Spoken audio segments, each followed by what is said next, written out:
Hello, this is Alex Burkett, and you're listening to the Long Game Podcast. In this episode, I'm talking to Ryan Law. Ryan is the director of marketing at Animals, a content marketing agency, and he's also a published author and musician. Ryan is well known for his thought leadership and strong voice in the content marketing space, penning articles on topics like copycat content and how to differentiate your content in crowded spaces, second mover advantage, and why you shouldn't necessarily try to copy the HubSpot content marketing approach, and how to build a diversified content portfolio. In fact, Ryan is so good at writing this type of thought leadership that he recently gave an incredibly popular talk on how to craft content like this for the Winter Games. You can find it on YouTube. It's titled How to Turn Wild Opinions into Traffic, Backlinks, and Social Proof, and I highly recommend you watch it after you listen to this podcast, of course. Because in this conversation, we cover how Ryan finds time to write novels and record albums while doing content marketing full-time, whether he plans or improvs when it comes to the creative process in each of these endeavors, and functional tips for companies who are looking to produce better content to stop relying on Me Too, similar search-driven 500-word pieces and break out of the mold and differentiate and create truly memorable content. Without further ado, here's my conversation with Ryan Law.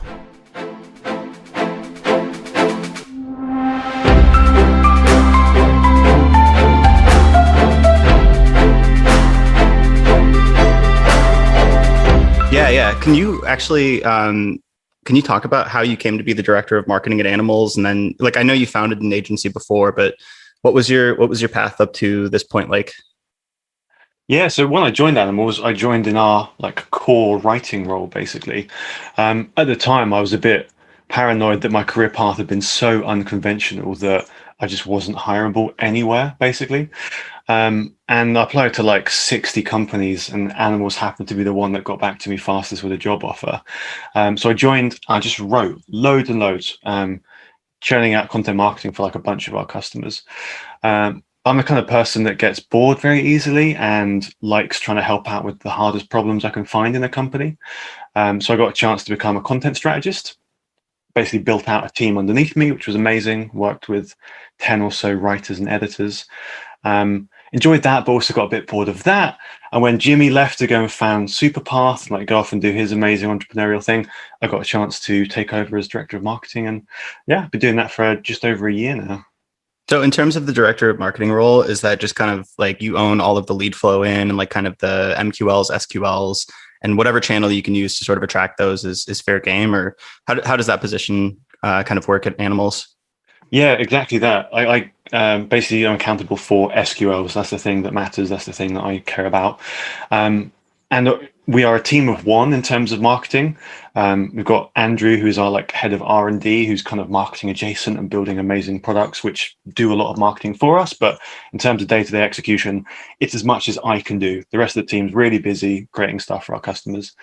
And obviously we bias towards content in terms of the acquisition channels we use, because as well as getting people to the website, I think our content plays a really important role as social proof for our company as well. It should really be a showcase of the best that we can do, so that people, even if it's not the right strategy for their SaaS company, because they're a different model, different stage of growth or whatever, it should be inspirational. They should learn a lot from it. So yeah, the Animals content that you guys put out on the blog is famous. You guys have great thought leadership, and you write a lot of it. Your byline is on a ton of these pieces. Is it all you writing this right now, or do you have a team that you work with internally that can do these from time to time, or I don't know, is this all you, or are you working with other people to kind of accomplish this? Yeah, so it's unfortunately about 90% me. Wow. When I tried to take over, one of my big goals was, we've got literally 80 people at the moment, and they are all obsessed with content. They all think about it as deeply as you can imagine. And I wanted to elevate as many of their voices as possible. But a lot of the time, they're just very, very busy, and it's hard to create content for the blog. Classic, cobbler's shoes situation. Mm-hmm. But I do a lot of stuff where I talk to our team or interview them, or sometimes ghostwrite for them as well to help them get their ideas out into the world. Because I think we've probably got enough of as you say, my face on the blog already, enough of Jimmy's face. I want to start getting some new blood onto the blog a little bit more if I can. Outside of the blog, I know you have a podcast. Do you have any other channels that sort of either synergize with the content that you're putting out or act as other forms of acquisition? Or yeah, what other distribution channels are you guys looking into for, getting new clients? Yeah, so a huge amount of our new customers come from referral, and that's primarily through our network. Like we've worked with so many companies that we're kind of recommended in lots of the like VC communities and that kind of thing. So that's a big referral community for us. As well, Jimmy's obviously created Superpath, and there are a few like professional community groups that are full of content marketers, people that love like sharing our content and sharing ideas for it as well. So that's huge. Emo distribution as well. Something we do with a lot of customers is we actually reach out to the biggest newsletters we can find in their industry, because it's such a high leverage thing to do. For the sake of a single email, you've got all these newsletter curators that are so hungry for content. And if you create something that's good, they're incentivized to share it every week. So yeah, there's maybe a rotation of 15 to 20 newsletters that feature our content. That drives a big load of traffic to us as well. And Twitter. Twitter is surprisingly good, even for business as well. It's a great channel for that. Do you guys have an actual centralized strategy for Twitter? Or is it just kind of like you guys all have your own Twitter accounts and it's like a decentralized, like just build up the personal brand and hopefully people will come in through those single avenues? Yeah, totally decentralized, kind of serendipitous benefit to animals. I do run, in inverted commas, the animals brand account, but I don't have much time to do a very good job for it. And I'd almost rather have it be a little bit quiet than do a bad job at it. So yeah, largely personal brands. That's cool. And I think that benefits because you guys have like a large amount of employees and it seems like many of them are active on Twitter. That's something that at Omniscient we've tried to do more is like we've gotten leads through LinkedIn posts, we've gotten leads through Twitter, but it's one of those things that it's so difficult to prioritize in your daily events and all the other things that are going on to just sit down and actually write like a LinkedIn post. So that's something that we've been trying to reflect on and figure out how we can get more leverage and how we can be more prolific there. And one way we've done that is actually just through like we do this monthly event now that we totally copied from Winter Games. Nice. So it's the Omniscient office hours where we get like other speakers in and just like then we have a bunch of fresh content we can learn from. And then podcasts like this. So essentially I have a conversation with you. I'm going to pull a bunch of ideas away. And that's just it's almost like writers have to read, right? To kind of drink from the well of inspiration. And I feel like by doing these formats, like we actually get more insights that we can then go post on LinkedIn or Twitter in pursuit of distribution for these given channels, but also just in general, like once we've learned things. So I don't know. I love that. And after I actually talked at the Winter Games, I immediately went away and thought, how can we copy this in some format as well? It was a great kind of almost like a mini like festival or something kind of community. So I immediately went away and did like a little webinar series, different order of magnitude of success compared to what Pep put together, but inspired by it nonetheless. Yeah, for sure. Well, you guys have the podcast and you're primarily in charge of that. Are you running kind of every aspect of that, guest selection, prepping the interview, all of it, or what's your role in the podcast? Yeah, at the moment, all of it as well. I think the blog, I've realized, is the core thing that we do. Like, given all my constraints, that's the thing I have to take the most time and energy over. And the blog started out as almost a way of capturing some of the byproduct of that. Originally, it was conversations between our team members about content. So it was a great way of like elaborating on some of the topics we talked about, a way of distilling them down into like an audio format that not everyone wants to read a 1,200 word blog post or whatever. And kind of stopped doing that because it's really hard to prove much of a return on that in terms of, how the downloads translate into new customers and that kind of thing. And increasingly, I'm just trying to connect to people that I think we can learn from that are doing very weird niche parts of content marketing. I talked to Blake Amal recently at Copy.ai about the role of AI in content, which is fascinating. Talked to Fio Deseto about product-led content, which was this beautiful framing of a topic I'd heard about, but like didn't have a nice, concise, defined definition. So just using that as a way to learn from peers and find discrete concepts that we can pull into our marketing as well. That's kind of how I'm approaching it at the moment. We do the exact same thing. We look at it as like, all right, if there's any downloads and if there's any listeners and if there's any customers that come from that, wonderful. But if we just have a conversation that's worth having and we learn something, that's really where the benefit is. And like you said, you get to connect with all these cool and interesting people and have an excuse to talk to them for a couple hours. So it's like getting coffees at scale, Yeah, and you get, backlinks from it as well. Maybe they're incentivized to share it with their network. All these second order effects that come from just having conversations with people. I can see why, yeah, it seems to be a bit of a marketing tactic du jour these days. 100%. So you mentioned that you were worried before you joined Animals that you had such an untraditional career path that you wouldn't get hired by anybody. What do you mean you had an untraditional career path? What did that look like? So I went to university, as most people, especially in my peer group, did. I studied economics and sociology just because it was interesting to me. Like I enjoyed economics at school. I liked writing essays for some strange reason, and I went and applied and did that. And I got to the end of the 3 years there, and I saw these lists of like suitable career paths, and I thought, oh God, what have I done? It was finance for all economics people. It was like social work for the sociologists. None of which seemed to have any kind of bearing on the really interesting stuff we'd actually studied. There seemed to be no connection to it. So while I was actually at university, I got very sick of tending bar until 5 in the morning. So I started just freelance blogging. Used some of these really terrible sites that at the time paid you like $2 or $3 per article. But, I was a cheap student and it paid for a few beers. So I did that.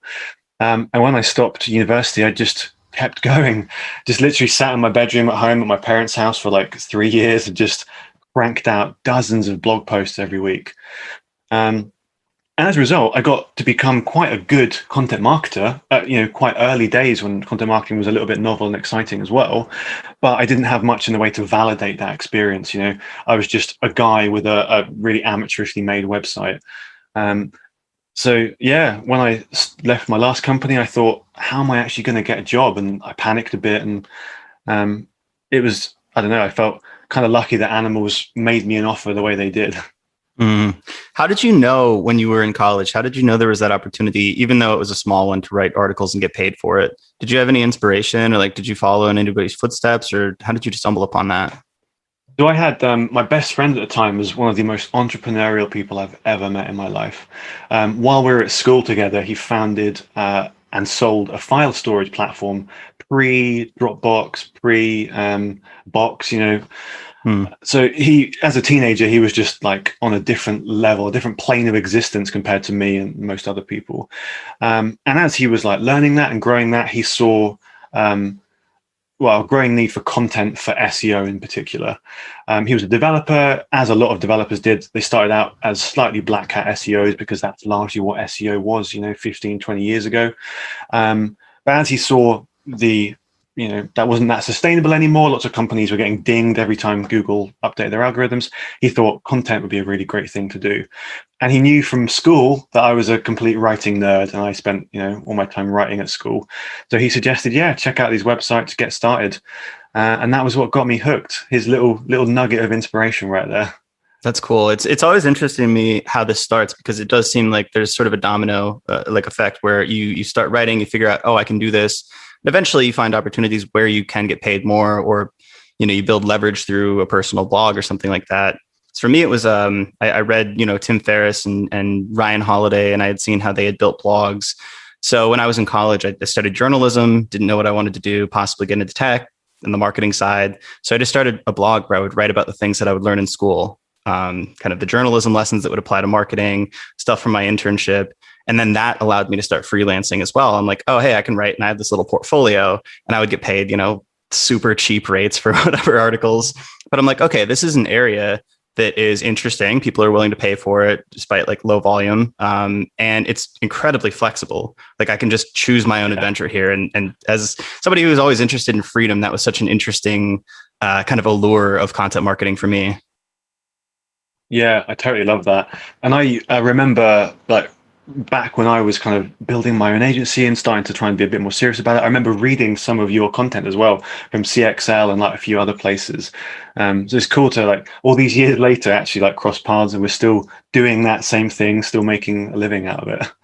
The CXL thing is weird. And actually, this is a good question for you too, because I feel like when I had my own blog, there was a couple hundred people that maybe read it. I'm trying to boost those numbers up now. I'm trying to build an actual blog. But back then it was very small. And then I worked for CXL and I was getting paid to essentially learn about A/B testing, get experience doing it, and then write about it. So I could build a personal brand and I was getting paid for it. And I had no intention or no idea how much leverage it would give me because of the reach, simply having the platform and like that CXL logo behind some of my writing. And obviously it's a, highly technical kind of, it's not like 500 word SEO posts, it's like good content. So people would read those.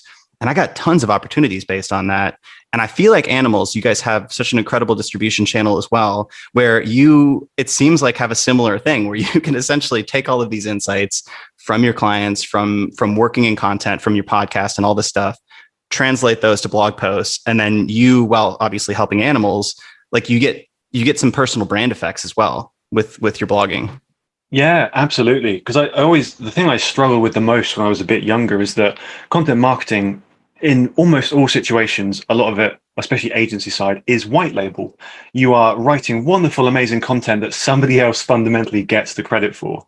So if you want to build a personal brand, you have to do that as a separate exercise, sometimes even outside of work.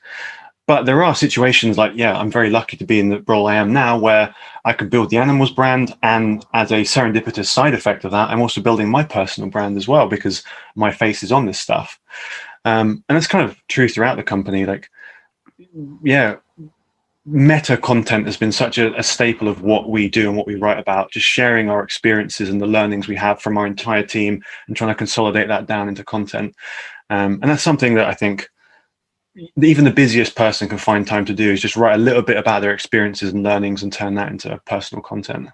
I find it's a good exercise of documentation as well. Something I've recently begun doing. I've always had like a little email list, but I didn't really put any effort and energy into it. So I would just write random posts every once in a while. People would forget about it and be like, why is this guy emailing me? Mm-hmm. So I started doing a monthly thing, and it's got like a pretty particular format. So I do like the bully pulpit section, where I essentially write about, my opinions on random things. I have what I've been working on, sort of things I've published, and then things I've been consuming, articles, blog posts, podcasts, etc. And then what this does, it gives me content to like produce for my little audience. That's great. But then the other thing is like I cement my own learnings, because it gives me like proof of documentation. So as I'm going through all these things, as I'm thinking thoughts in the morning, I write them down.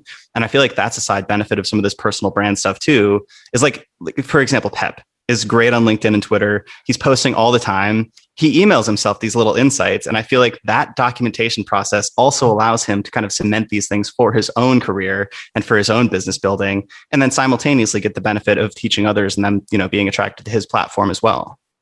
I totally agree. And I really enjoy looking back through the last 50 posts we published on the Animals blog, because you can actually see this evolution of idea happening throughout that.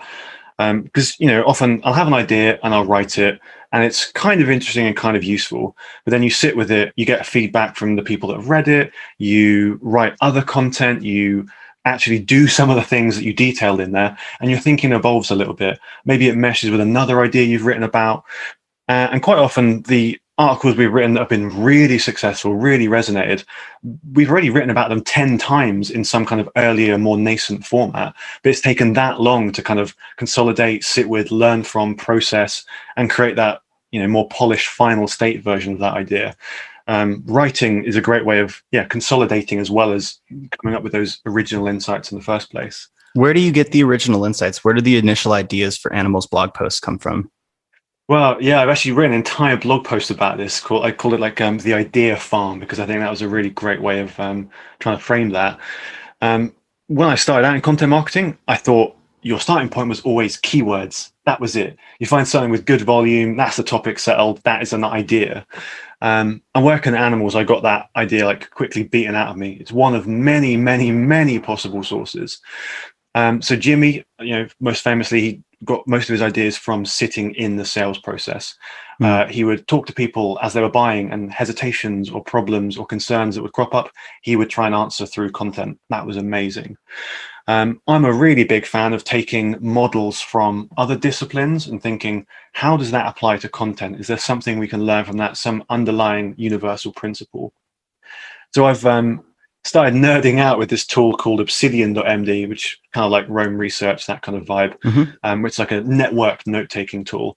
So every time I come across a cool model or a framework or a principle, I dump it in there and I try and build as many connections between it as I can. Try and think, how does that apply to content in particular? And that normally, ends up with stuff that's interesting as well as hopefully useful. So you're just going across like the normal landscape of your learning journey. You're just learning about the things you want to learn anyway. And then you're thinking in analogies. You're like, all right, how can I pull this idea back to content marketing and make this actually useful in that context?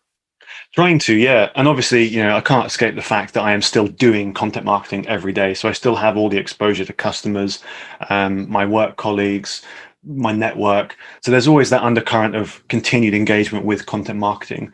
And it's that combination of the two, you can kind of mesh them together and see what pops out. Yeah, what are the underlying principles that you can apply?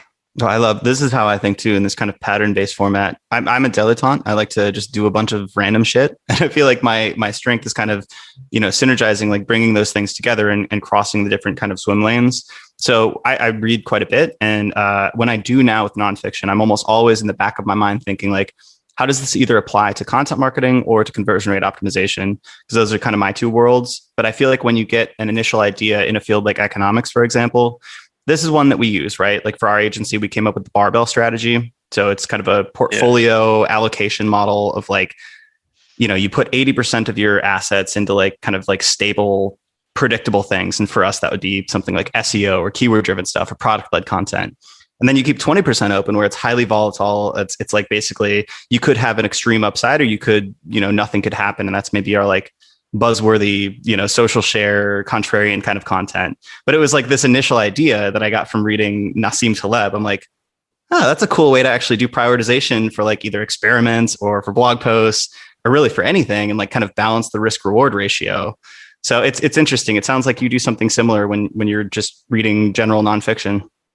And that example as well, that makes me laugh so much because I wrote basically the same article, the same premise, but I'm always kicking myself because I didn't actually use the barbell terminology. That's so much pithier, so much more interesting, it's so much smarter. I talked about building like a balanced content portfolio, which is way less interesting.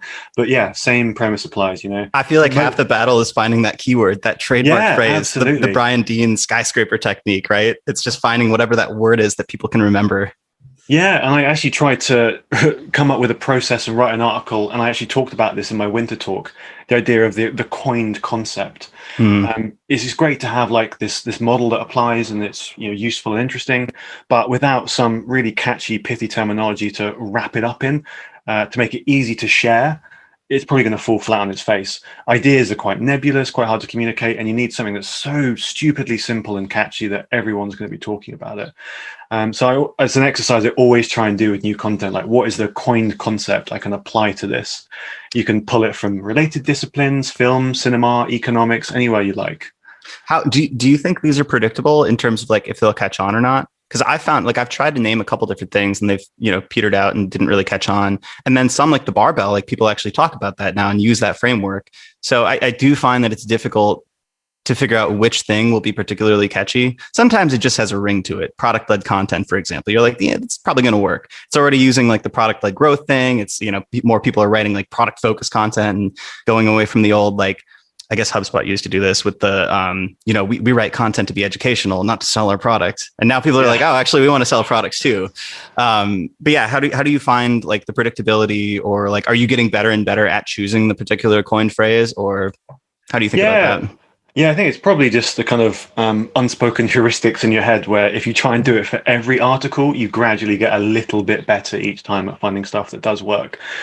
I think the most important thing is you're not trying to like labor a term onto an article at the end of the process. It needs to be like some metaphor, some analogy that is just a really great framing for explaining the topic in the first place.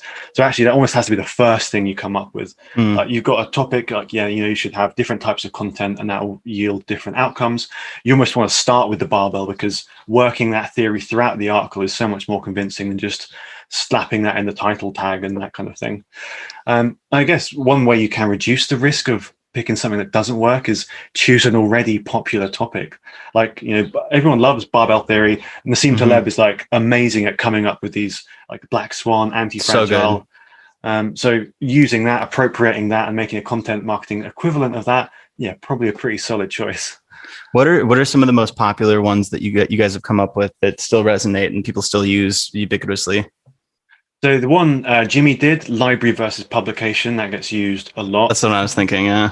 Yeah, that's great. That's interesting because he just emailed his newsletter today was about him rethinking that because he doesn't necessarily think it works that well today. When I came up with copycat content as well, I was really happy with that. That was I see people using that terminology organically.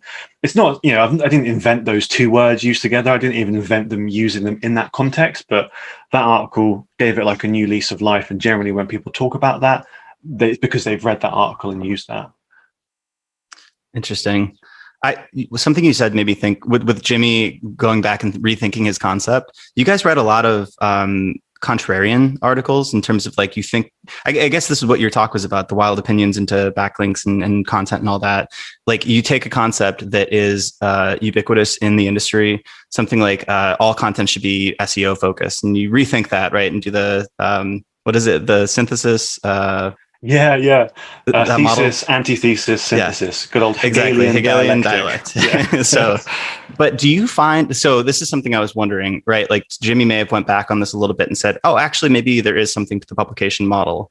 Do you think sometimes that the effectiveness of content marketing simply comes from that old like Tim Ferriss or Mark Twain thing where it's like, when you find yourself on the side of the majority, it's time to pause and reflect, right? If you just zag when people zig, like, do you think maybe there's some sort of like efficiency or effectiveness that comes from that? And like, there's this like pendulum that kind of swings back and forth with contrarian opinions like that. Yeah. So as soon as it then does become popular, you have to zag again. Yeah. Everybody else is doing it now. Everybody's doing it like a library. So now you're like, oh, actually publication time. Yeah, I do think so. Like when I joined Animals, the thing that struck me about their approach to content was they were doing the opposite of what I was doing at my marketing agency, what every other marketing agency I knew was doing, which was going as hard as they could on search content. Like I'd just come from writing 10,000 word articles on SaaS metrics and SaaS pricing. And I got to Animals and like, they didn't even talk about keywords for their blog. It was like, what ideas are interesting? What stories can you tell? As a result, nobody else was doing that. And every time you read an Animals article, it just lodged itself in your brain in a way that other content didn't because nobody else was doing that. So yeah, maybe now as this style gets more popular, we're going to go really hard on the search content again. Go back to the HubSpot model. I do think, I mean, with the content you guys produce, there is a moat built in because I think it's pretty difficult to do this style of content. We did a podcast, kind of a kitchen side thing where the founders of Omniscient all talk and just kind of discuss ideas between this idea of like hiring a writer and a subject matter expert and how those two work together. And in my opinion, content that is thought leadership and is contrarian in nature is very difficult to write if you don't have a background, a very like deep background in that subject. Like it's hard to write technical content about, let's say, A/B testing, but it's way harder, I think, to write something that takes a common industry trope and you take like a strong opinion in the opposite direction, because to even know what that trope is and to understand the nuance of that, you have to have such a kind of innate understanding of things. So I think there's a moat there, but also I wanted to ask how you do this at scale with your clients. Like, do you guys work with subject matter experts to pull those things like a journalist would? This is something that I struggle even for myself writing content like this. So I couldn't imagine, doing this for somebody else or like kind of like applying my writer skills for somebody else's expertise. Yeah, I love that point. Somebody I work with, Andrew, he clocked me onto this term shibboleths, which was a great way of like articulating this problem. Any community, whether you're writing for developers or HR managers or whatever, they have their own shibboleths, like these unique quirks and idiosyncrasies and shared values and ways of communicating that are unique to that community. Even if you can kind of intellectually grasp the subject you're writing about, working out what those shibboleths are is so hard. You can't really do it without being a part of that community. And quite often that's how a lot of that content fails that sniff test. It doesn't have those little hallmarks of validity that it should have. Maybe you'll spend too long talking about something which is just a truism. People just know it to be true. And because it's an epiphany for you, you overweight that in your writing. I think the way we overcome that is we just talk to the people that are subject matter experts. So much of our research for so many of these companies and customers is just interviewing people, finding people that have been doing this thing for 20 years, running ideas past them, getting them to review drafts, talking to them about like ideas that they think are interesting. And we become the ones that then try and distill that into functional content. In some cases, it's less about, learning the subject and more about becoming this conduit for other people's experience to come through in the article. And we do have a research team as well. So when we do have to learn stuff, having a team that can actually help you with that, that's their full-time job. That is absolute lifesaver as well. Do you think like one question that comes up with the style of content, it's hard to replicate. So like there's a high quality bar, I think. So, right, if you're able to write this stuff, like there's a huge benefit in that. But I wonder, it doesn't have the naturally embedded distribution channel that, search driven content does. SEO is one of the most predictable, month over month places that you can get traffic, and you can usually predict it down to the conversion rate of that given page, where there's a little bit more uncertainty around how this picks up steam. So how do you guys look at distribution when you're writing this stuff? And does that vary based on the company, if they already have an audience versus like, they're more starting from scratch? Or how do you get this content in front of people? Yeah, absolutely. I think the reason most people are interested in content marketing is because of search traffic. The idea that you publish stuff and predictably it will compound over time. That's wonderful. With thought leadership content, that is a lot harder to do. Maybe the animals blog is a good example in the sense that you don't actually need to reach a lot of people if you are reaching the right people. And that is something that this type of content is much better at doing. So the kind of common logic of a lot of, unit economics of content marketing is let's reach 100,000 people and we'll close 100 deals out of that.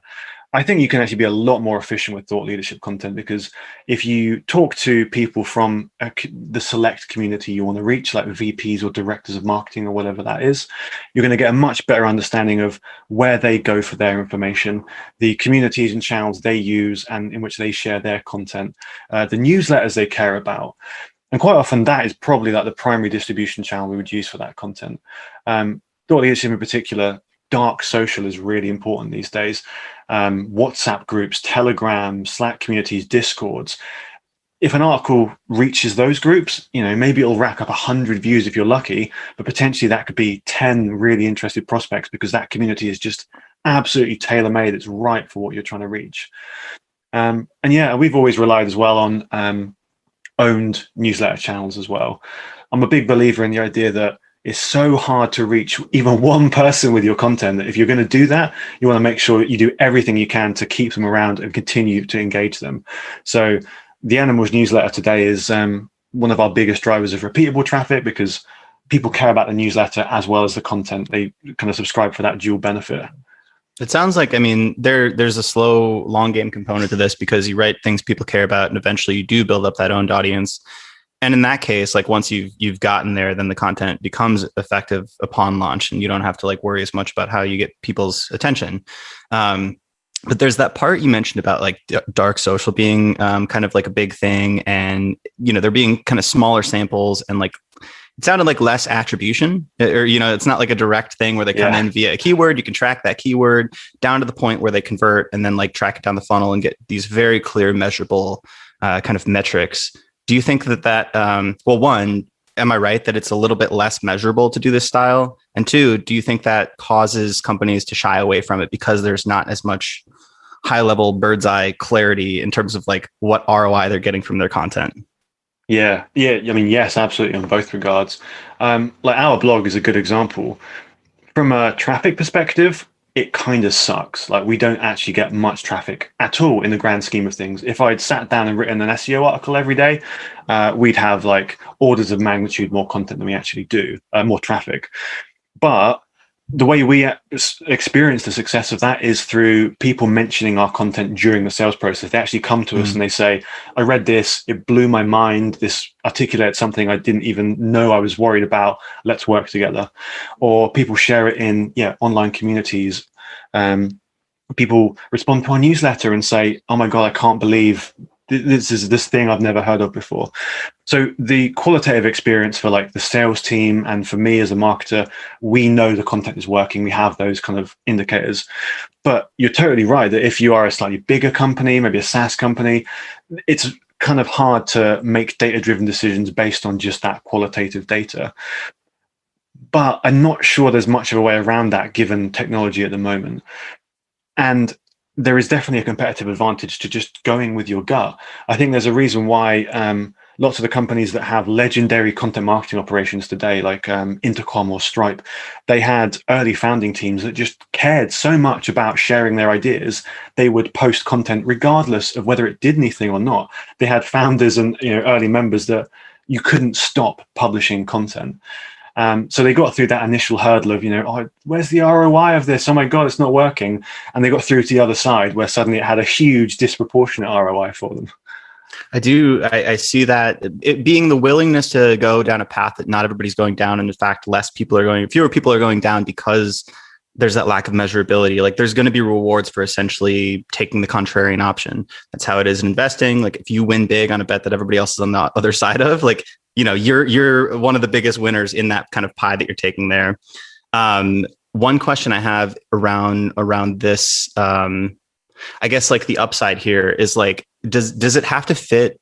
Like, do you have to be a certain type of company or have a certain monetization strategy for this to kind of pay off?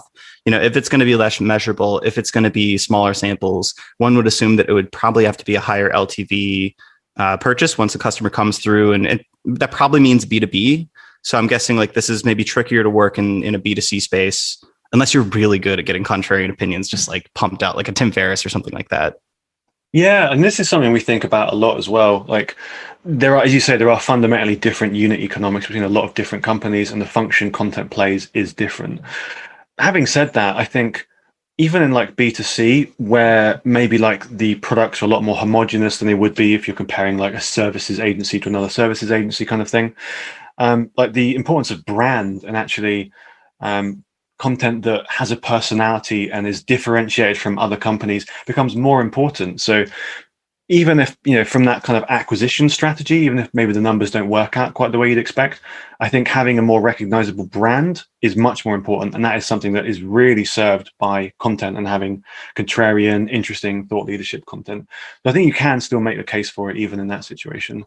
It feels like it may be particularly important in already crowded spaces too, because now that you say it, I'm thinking about brands that I follow in the CPG or like D2C space, and especially the ones that are in food or nutrition or something like that. Like I often find the most successful ones tend to be the ones with founders or bloggers or somebody who's kind of a thought leader in the company who's put their opinion out there in this really interesting way. The first one that comes to mind is Dave Asprey in Bulletproof, and how he essentially built his entire business on like contrarian opinions around diet and like, basically going extremely keto and like putting like butter and MCT and stuff in your coffee. And that, got him on the news, and it got like all this PR buzz. And now he's got like a whole product line and a whole company based around this stuff. But it's like you think of it because of that contrarian opinion, which is a form of content marketing. Yeah, I totally agree with that. And one of the things I always talk to people about is the idea that the content strategy that we use at Animals, we are a services agency in a very saturated industry, and it's not always the right strategy for other companies to follow because we are not a SaaS company. We're not in like legal or finance or whatever. So I like this idea of thinking about content marketing in terms of the maturity of your industry. There are some industries where, like HubSpot is a classic example, almost like it basically popularized content marketing, and the entire like marketing automation space is so laden with content now that anything you do has to stand out. Just differentiation is an absolute prerequisite to get any results. But the other end of the spectrum, you've got these slightly laggard industries, things where like a lot of the buying process is more offline. Maybe there are compliance issues or legal issues that make it a bit harder to create content in the way you just churn out content at a big SaaS company. And actually, because content marketing hasn't been used in those industries, you can do very basic, very foundational things and still get disproportionate results from it. Because there are some companies, some customers we work with where we don't practice what we preach in the sense of, we don't do loads of really contrarian thought leadership. We just do really well executed SEO, because that's still the right thing. Don't over engineer the solution if you don't have to. I've talked about this. I had a former client that was in the cannabis space, and it's essentially like the early 2000s or late 90s there. So you just like plug and play, like pump keywords out. They don't have to be that great of quality. Domain rating was like 20 or something like that. So they barely had links, and they're already ranking for all these terms and like product led terms too. And it was amazing to see. But you could never do that in the MarTech space. Like if you had a CRM, if you had an email marketing tool, there's absolutely no way that would work. So there's almost this inverse correlation between like the creativity and innovation you need in a content strategy and sort of like the maturity of the industry as a whole. Or I don't know, actually, because sometimes when you have an industry that's like not even there yet, like a nascent one, like open source analytics or something like that, like you almost have to like form what you guys call movement first content to like get it on the board and educate people that it's a thing. So maybe there's this middle ground where it's like the marketers haven't come in yet. So you could just plug and play these basic ideas. I don't know. There does seem to be a landscape of different plays though, in terms of like how kind of creative you have to be.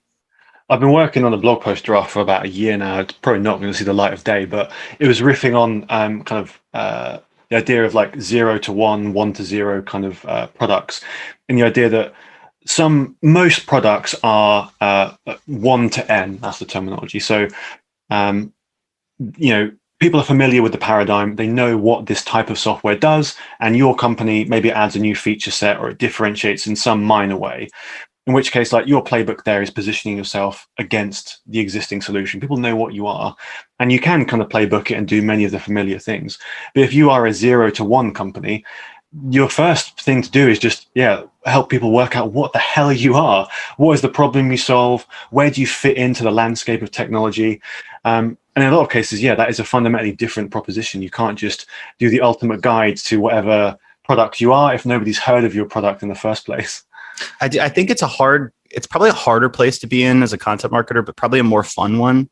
I think that at CXL, we had kind of this problem. There was already conversion optimization, but there weren't really any like big blogs or like huge names that were kind of consolidating all the different ideas and like really creating the playbook for prioritization models, research models, all that stuff.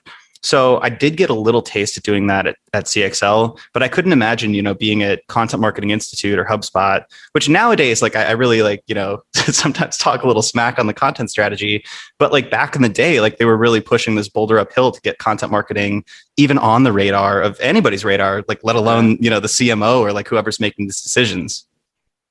Yeah, I totally agree with that. And that's where I guess this kind of category creation, coined concept aspect comes in. They were really good at, they defined a message and they stuck with it for years. And they did a really good job at wrapping up in pithy terminology that people could easily remember. I've always been fascinated with HubSpot strategy, always, because my agency was one of the first HubSpot partners in the UK. So we were very invested in that ecosystem. We cared a lot about it. And it's interesting seeing this kind of ascent and then a slight fall where they become the butt of content marketing jokes. They're pumping out how to type a shrug emoji, just going after every article. Keyword. Yeah. So, and I actually know Clifford, who wrote that as well. It's fantastic.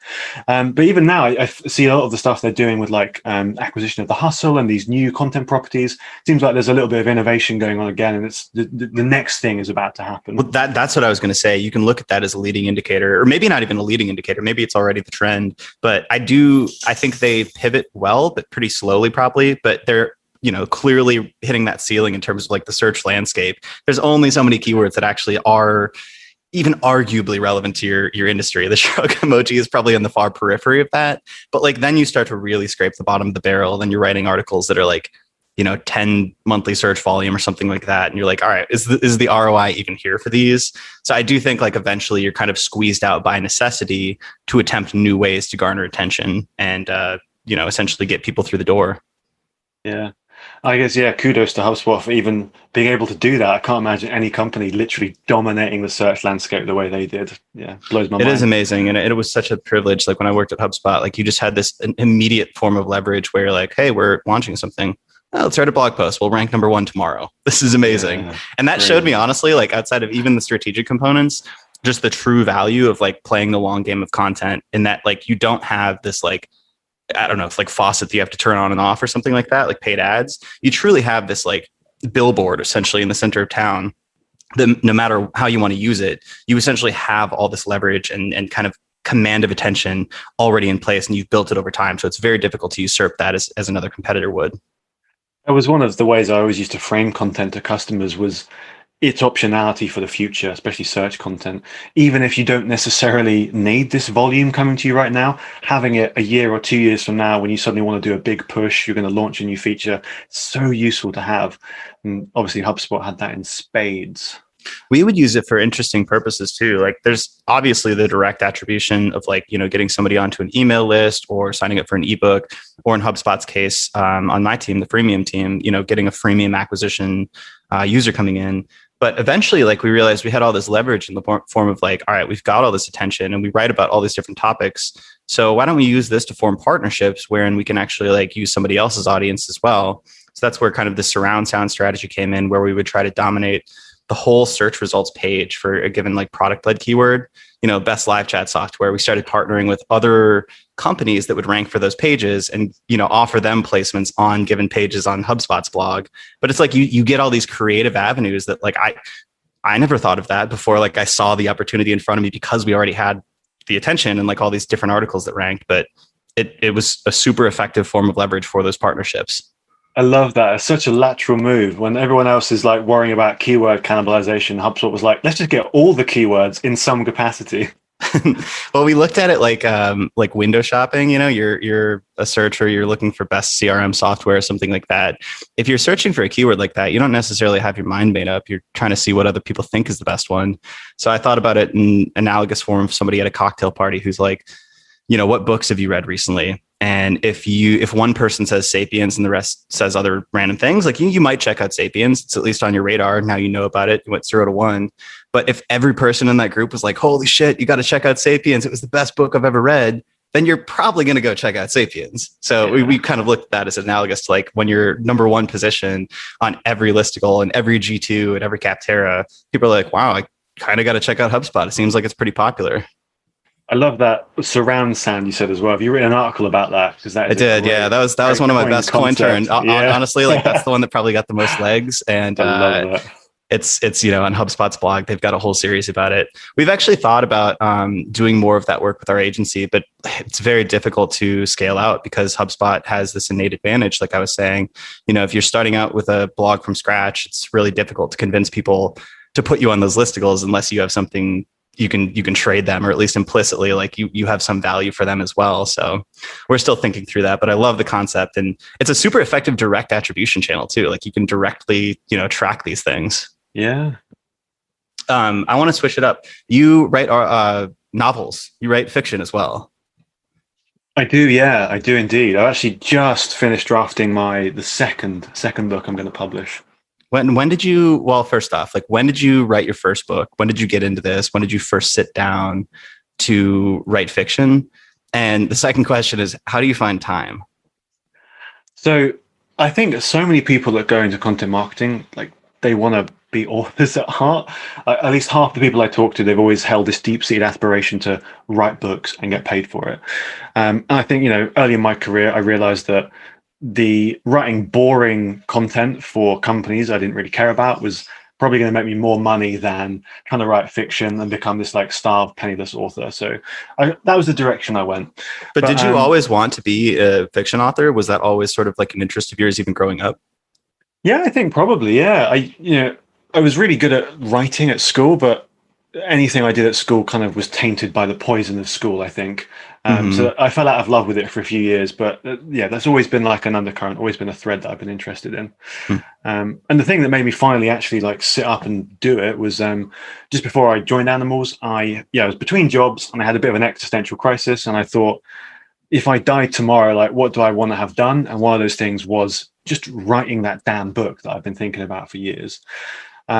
So I was just immensely practical about how I would do it. I sat down and defined what is a book. In my case, 50,000 words is the shortest it can be without being, still be a novel. Anything less than that is like a novella. So 50,000 words. How many pages is that? Like 150, 200? Yeah, like 157, I think it comes out on the Mm-hmm. Kindle or something. So it's short. It's a short book, but it's still a book. No one can Mm-hmm. take that away from me. I thought, what's the simplest structure I can use? Just like an end-to-end narrative following one character, basically trying to make life as simple for myself as possible. And um, I started writing a bunch of short stories because I didn't know what the hell I wanted to write as a book. And you do enough of those, and a few themes, a few ideas kind of cropped up that were universal across all of them. And I did that to the point where I thought, actually, yeah, there's an entire book composed of these short stories if I can just connect them together. So yeah, I already had a blog and an audience that was interested in post-apocalyptic fictions through a completely different side project, and I kind of meshed those two together to give me the direction and the means of executing it. How did you use prompts for the short stories, or how did you go about that process? The same way I think about ideas for our blog, I guess, just trying to absorb, any scenes from a film I watched that I really liked, or reading lots of fiction, or even, yeah, concepts from non-fiction that were interesting. And even today, like I browse Reddit and I read things about. There was a video of like somebody storing a gun underground in a barrel of oil for 15 years. Totally random thing I came across, but I thought that's kind of interesting. Like if you wanted to store that for so long, you'd have to think about that. Just these little like bits of technology, these little snippets that you can blow up into at least a scene. And having one scene to write that's interesting, that can be the start of a novel or a short story or anything you like. Yeah, it is interesting. I'm feeling this understanding emerge where it does seem like you're a pattern connector of sorts. You have a bunch of ideas and a bunch of different areas of experience, and you're able to kind of synthesize those and create like a 1 + 1 = 3. Like you take an idea from here, take an idea from here, and it ends up being something on its unique, on its own. Like its own thing. I think there are probably only two things I'm actually good at. And one of them is trying to make connections between seemingly unrelated stuff. And the other thing is just practicing something for a really long time, getting down to like the rote mechanical part of something and just doing it over and over again. But yeah, you combine those two together and it seems to be pretty useful. How do you practice writing? Do you get feedback? Do you have accountability groups, or do you just do it solo and then kind of like emerge and publish this thing and get the feedback at that point? I kind of reached a point where I realized I wasn't interested in feedback. I started trying to do that because that's the kind of common knowledge, you want to talk to other people and get their feedback and stuff. But I found I didn't really care what they thought, to be honest. I had a vision for it. I was writing this for myself. And I think a lot of the time, if you write something that you enjoy and you care about, there will be an audience out there that appreciates it in the same way that you do. So actually, yeah, totally self-centered, no input whatsoever, just publish it. As long as I'm happy with it, that's the bar I have to hit. I think that's badass. Yeah. I love the concept of feedback, especially if I am truly trying to like put my nose to the grindstone and get better at something, in forms of like, if I'm doing a martial art or something like that, it makes total sense. And you're going to get natural feedback from the environment. But there's certain things where I'm the same way. And that's with music for me. I don't want to make it a arduous process. I don't want it to be difficult or uninteresting, or I don't want to feel like I'm, working. I want it to be fun, because like there's so much friction with it in the first place. Like I just want to make it the easiest possible thing for me to do. And it sounds like writing, at least like this fiction, is a creative outlet in that same way, where it's a very difficult thing, obviously, to put a book together, but it's probably very rewarding. So you don't want to put undue kind of like obstacles just for the sake of having obstacles, where you're kind of like sharpening the sword all the time. Yeah, totally. And I've had loads and loads of feedback and input, and I've learned loads about writing generally from my team, from my career. So I get feedback on the mechanical part of writing all the time, and that obviously funnels into writing fiction. But in terms of what I write and how I write it, yeah, that's pure me. Nobody else gets any say over that bit, and I'm going to jealously guard that forever. That's awesome. A question on process. So there's this framework. I don't know if you've heard of it. It's like plotters and pantsers.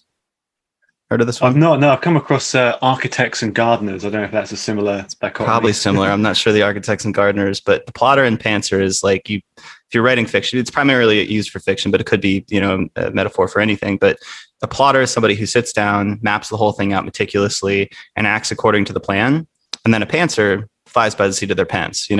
They want to build a building, right? A skyscraper, and they just do one brick at a time until that sucker's up in the sky, and they can point to it and be like, I did that. But they don't actually have a plan for what it's going to look like before they do so. Is that similar to architecture and gardening? Yeah, exactly the same framework, just slightly different way of thinking about it. I was thinking about this, and I'm not sure I think that's a helpful framework. I don't think that's a helpful dichotomy, actually, No? because you know, content marketing is trying to be creative on a schedule, and the only thing I found that's helps people do that predictably and consistently is process, is Hmm. outlining content and trying to guardrail what you're writing as much as possible. But I think the key thing to do is limit just how much you plan and plot. So you want to get the bare bones in: start point, ending point. Maybe there's like a key thing you want to hit, so that if you do those three things, it is functional. It achieves the basic goal you want to do. But in terms of how you get between those points, the sky's the limit kind of thing. So that's how I try and approach all my writing, really. Have a couple of key milestones that you want to hit, but then let yourself have the freedom and creativity amongst that to, wander away from it for a little bit, add new stuff in, deviate a little bit, because otherwise it's just not fun to do. So how does that functionally work with a novel where you've got to plan multiple plot points and character arcs? Like, do you map that out and sort of like, all right, I'm going to write a hero's journey. This is going to be the main character, and I know this is the climax, and I know this is the ending. Like those kind of like main storyboard points, or how do you define those boundaries and those guardrails on the kind of the plotter side of things before you begin to just improv and play jazz? Yeah. So I had a really clear starting point, really clear ending point, and maybe say like two things I wanted to hit in the middle. Maybe there's like an overarching theme I want to pull out lots. And then that's literally it. I'm quite granular in terms of how I outline. So I've divided my 50,000 words into 10 chapters, roughly 5,000 words a piece, with say like there'll be 3 events within each one. What those events are, it kind of comes along as I'm writing, but I know roughly that's the right cadence, that's the right feel for it. If somebody reads that, it will feel something similar to a story they've read. So I guess that structurally, I know what it's going to look like, but the actual events themselves are totally unplanned until I get to it. Because as you write, you discover stuff, you think, you get into the mindset of a character, they respond to things you've set up previously, and it does feel like it's kind of emerging and pouring out of you. Has there ever been a point where, a character's arc or like a plot point surprised you as you wrote it? You look back and you're like, whoa, I don't know where that came from. That was interesting. Don't know if I could have planned that ahead of time. There's this one character in my book, he's called Serdan, and all the others I find it's, I have to think about it. I have to be deliberate about writing them. This dude just writes himself. I think maybe there's like some deep repression within me and it's just him manifesting on my like wild, sides. But yeah, he always seems to know what he's doing without any like input from me, which is pretty fun. I enjoy writing his stuff. Yeah, that sounds natural. It sounds like you just organically come out with plot points and dialogue from this guy. Yeah, exactly.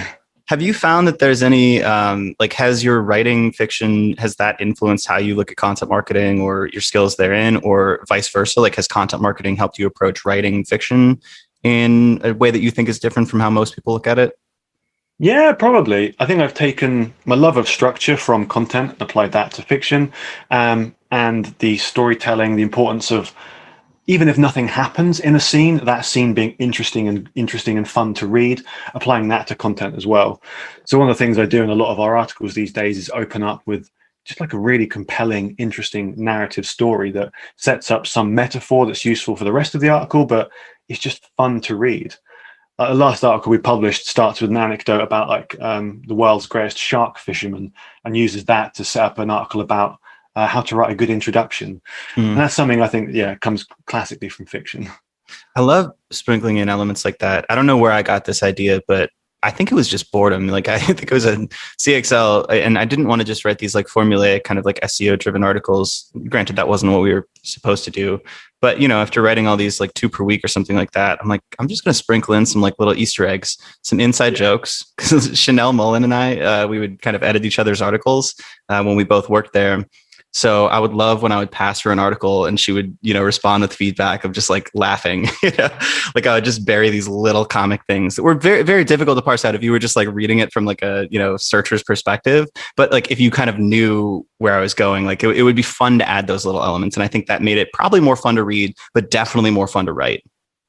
One of the best articles on our blog, written by Katie, who's our director of sales, and it was about thought leadership, and she knows so much about that topic. And she delivered me a first draft that was 6,000 words, and it was packed full of like dozens of memes that she'd added to it. And I ended up cutting like maybe 80% of those, but even the 20% of the memes and jokes that left in there, it's just fun. It's just interesting. And it wasn't just like belabored and not relevant to it. It was stuff that did help you understand the article in a more deeper, granular way. So memes are a powerful like vector of communication, I think. 100%. That's a skill that I need to get better at. Shit posting and Twitter memes. Like I feel like that's a very powerful way to move the industry now. But I do with this content, like when you're having fun writing it, like you mentioned your character that just seems to like speak naturally, and you come up with things just like without even thinking about it, without even planning.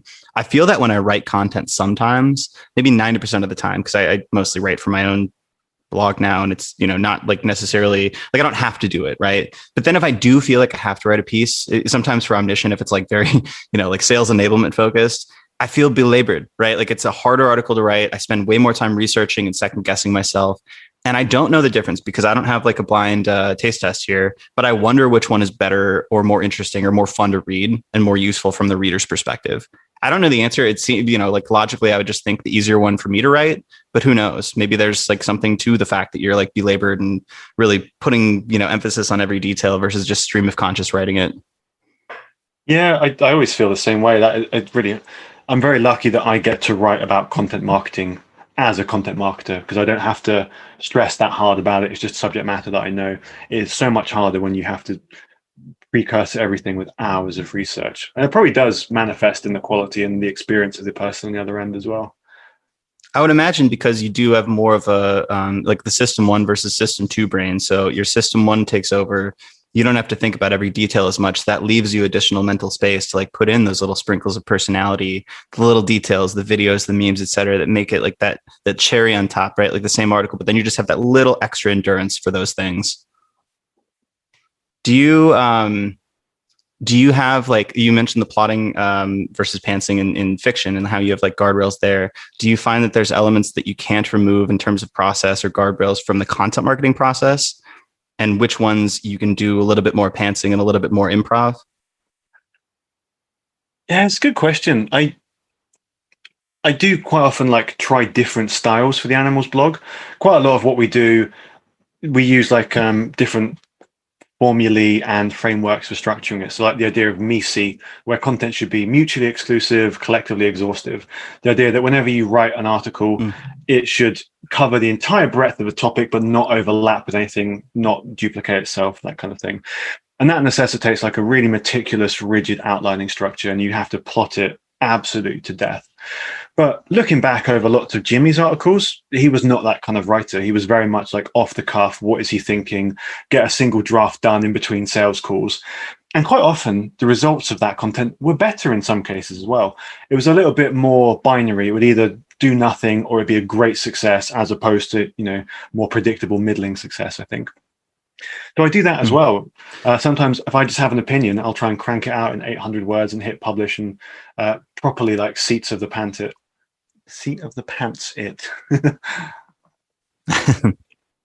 That's cool. It's interesting. I'm trying to do that much more myself. And that's why I ask is like, typically I've had more of an outline process with the content creation, but now I'm trying to like reduce the barriers of entry and reduce the friction that it takes to get content done, just because it's one of those things that slides on the back burner, right? Like you've got all these different things to do. So I'm trying to do more of the stream of conscious style, especially with regards to thought leadership. But I think there's this difficult clash when it comes to perfectionism versus like prolificness, whatever that word would be, right? Like actually just dumping things out there and seeing what the response is versus like internally editing and judging every piece of what you've written before the audience gets a chance to do so. I'd be curious to know what you think, but I do kind of think that being prolific is probably more important than being a perfectionist. I'm sure lots of people on my team would disagree with me, but that's probably my gut instinct. I think so too. I think sometimes with perfectionism, you sort of like iron out all the interesting quirks and personality that would have had people respond more favorably in the first place. And I actually think that may be a contrarian opinion of mine is when people care too much about style, whether it's like something, you know, formal like AP style or like whatever the kind of structure and grammar is. I think that actually like removes or it takes more energy away from the writer and the editor from the actual themes and the content itself. So I think that sometimes you actually end up with not only less useful content, but much less interesting, much less personality-filled content. In fact, that's why I like reading people like Nassim Taleb. He's got this idiosyncratic, like just ironclad will when it comes to like his editors, and he just won't budge. He's like, this is how I wrote it. This is how it stays. This is how it's published. And I love that. It's like you hear his voice when you're reading it. Yeah, absolutely. I think, using some style guide or whatever, it enhances content up to a point where then the rigid adherence to it actually puts a barrier between you and the reader. You do need these little foibles and quirks of content to actually feel like you're talking to somebody and it's an actual like lived experience you're having. 100%. Do you look at yourself as more of a writer or more of a marketer? And like, if one or the other, what's the difference that you perceive in between those two worlds? No, I literally just published an article on this exact topic. I think it's called "You're a Content Marketer, Not Just a Writer." I wrote that basically because one of the self-limiting beliefs I see a lot of content marketers have is that they love being writers and they care about being writers, and they are so reluctant to lose that identity that they don't embrace the full breadth of skills and abilities and experiences that are necessary to be a great marketer. Because writing is such an important facet of content marketing, but it's not the only one. And I kind of think as well that what you were saying about Nassim Taleb and things not being too polished, great ideas can survive bad writing, but bad ideas will not be lifted up by great writing. If the idea is sound and you've thought through it and it's a great idea, even if you're a terrible writer, you can still get great results from it. But having said that, I'm never going to lose that part of me that feels like a writer. I think writing is I view it as like applied problem solving. Even writing an article for a customer, you have this desirable end state, you have the constraint of a keyword that you have to hit and like distribution channels, and it's up to you to connect those things and make them function. And yeah, I love that. I've always enjoyed that aspect of content marketing. It's always felt like this creative problem solving process. So even though I wax lyrical about all these other skills that are needed, probably am still a writer at heart.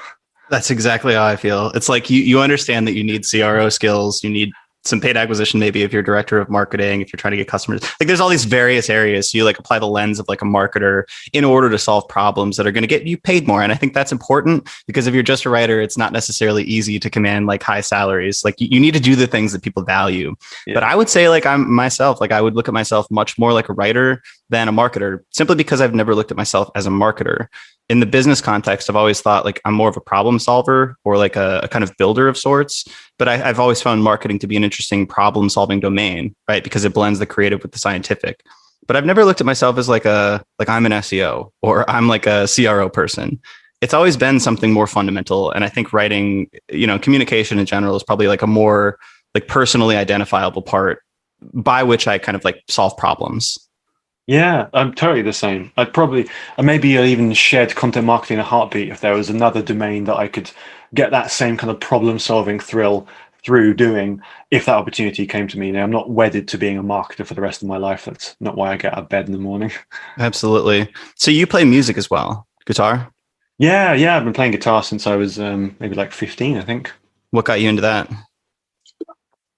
I love listening to a band called The Darkness. They're like British rockers, basically, like amazing falsetto vocals. I believe in a thing called love. Yeah, spot on. Exactly. I don't know. I just loved watching them play guitar. I bought like the worst guitar money could buy on eBay using all of the little pocket money I had available to me. And I spent my lonely teenage years locked up in my bedroom practicing guitar for like 5 hours a day. And now you're working with a band. Am I right? Yeah.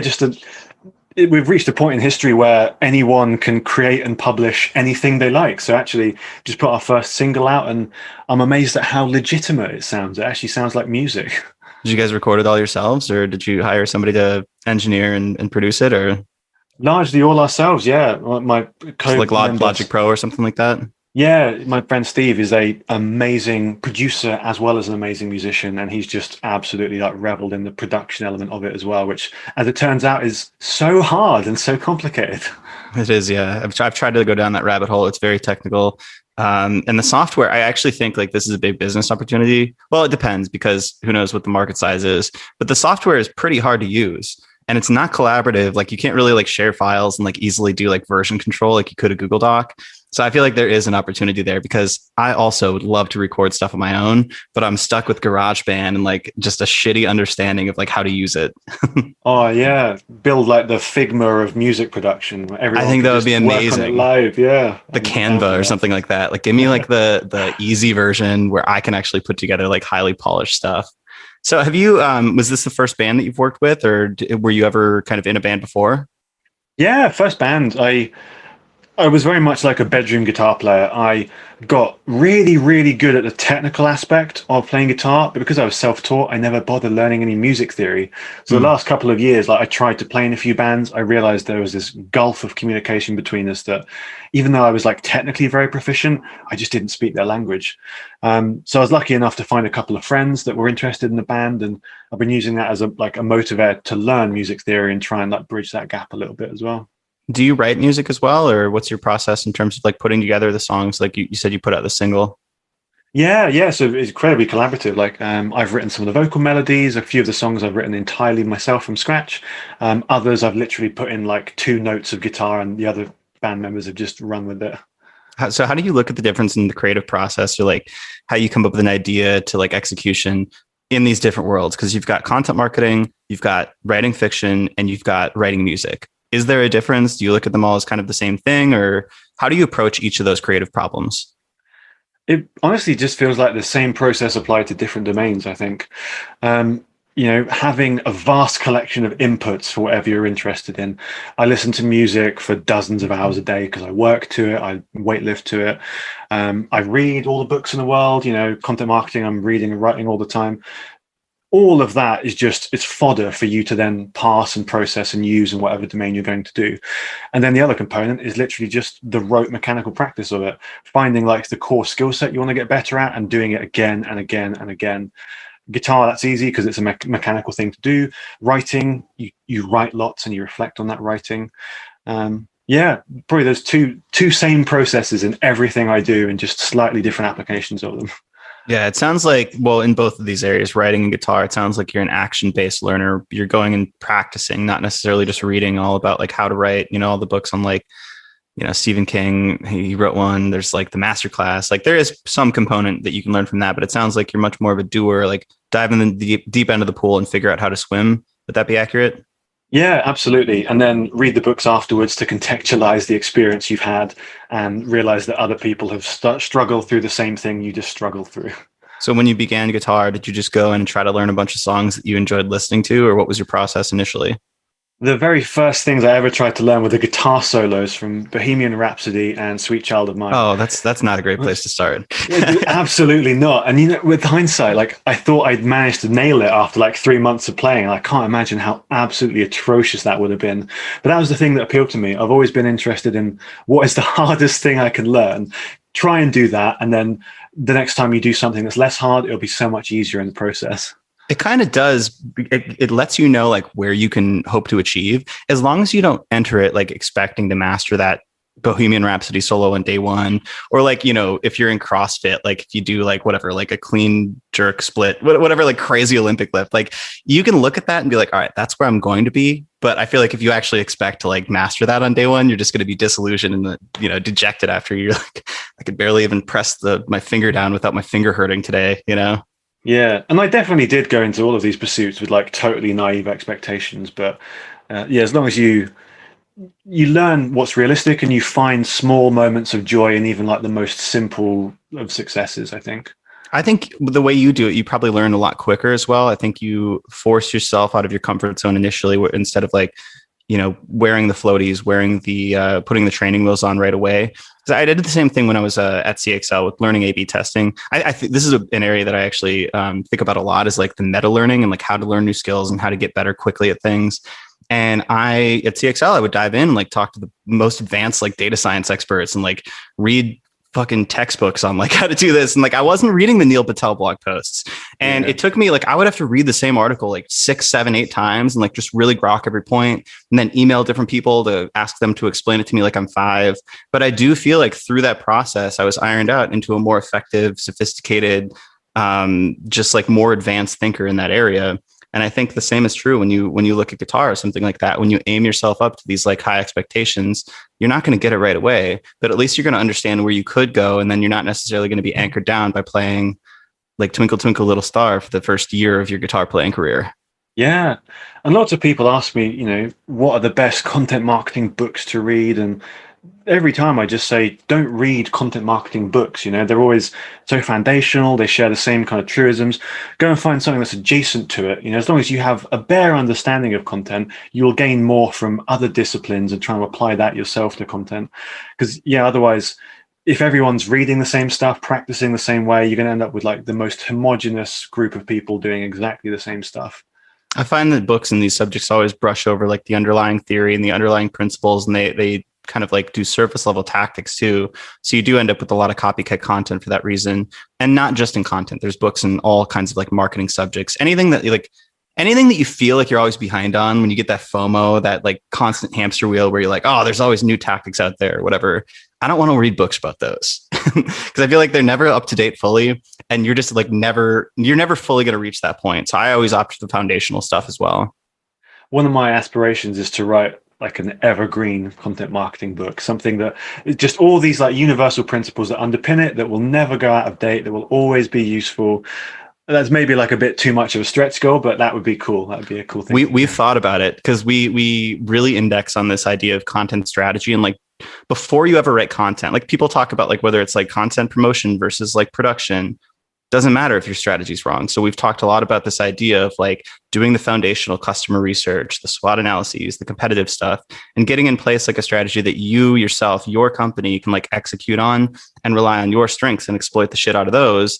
And then kind of like, flank other competitors in their areas of weakness. But this idea of content strategy, you can then pull like all these ideas from, economics, evolutionary biology. Like there's so many different kind of like fundamental things you could put in. But every time I think about this project, I just get overwhelmed with the thought of writing a book and like trying to make it a universal evergreen thing, because I think it's really difficult to mess those things up versus like a tactical, like here's what's awesome today thing. Like you could just go do a bunch of interviews and almost like paste it together, Yeah, totally agree with that. Yeah, it's an intimidating prospect.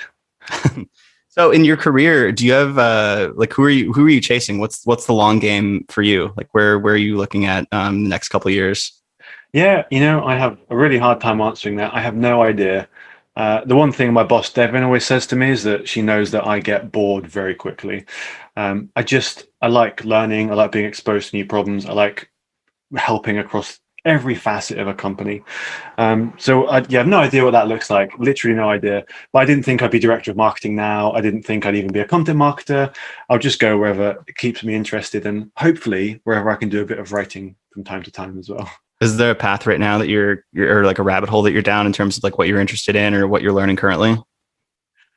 I'm kind of getting a little bit of a resurgence back into weightlifting again. Like it comes back in peaks and troughs, and I kind of opt in and out of what I'm interested. Professionally, not even sure really. Yeah, maybe doubling down a bit on like the thought leadership aspect. That's I've come from such a world of SEO that exploring this world of content that doesn't have that safety net is super interesting to me. How can you make predictably successful, interesting content that doesn't use keywords? So learning as much as I can about that, learning from like media publications and so on. Do you have any particular goals or pursuits with weightlifting? Are you trying to like bulk or like gain strength or cut, or how are you thinking about that? My next goal is a 140 kilogram bench press. That's the one I want to tick off, like lifetime goal. I managed to do 132.5 before my little boy was born in December, and understandably becoming a parent, like just totally trashed my lifting routine. So I'm just getting back into it now. That's awesome though. I'm also kind of in this path of like weightlifting and fitness right now, but I'm cutting. So I'm trying to like, get shredded right now. It's so the worst. Oh my God. I just never bother with that. Well, I'm doing it once. Like all I want to do is like hit this point and like show to myself that I can do it, show to my friends that I can do it. But like you hit this last, but like it's actually pretty easy to do. Like after you do a bulk and like if you gain a little muscle, like your metabolism's much better. So for the first couple months when you cut, it's actually pretty simple. But then the last part, that last 5 or 10%, which is true in literally any pursuit, it is so much more difficult. If you have like one extra glass of wine, or like if you just veer off the path a little bit, like you ruin your progress for like a week, and it's so fickle and so frustrating. So I much prefer the strength, the goals that you're working on. It's way more fun.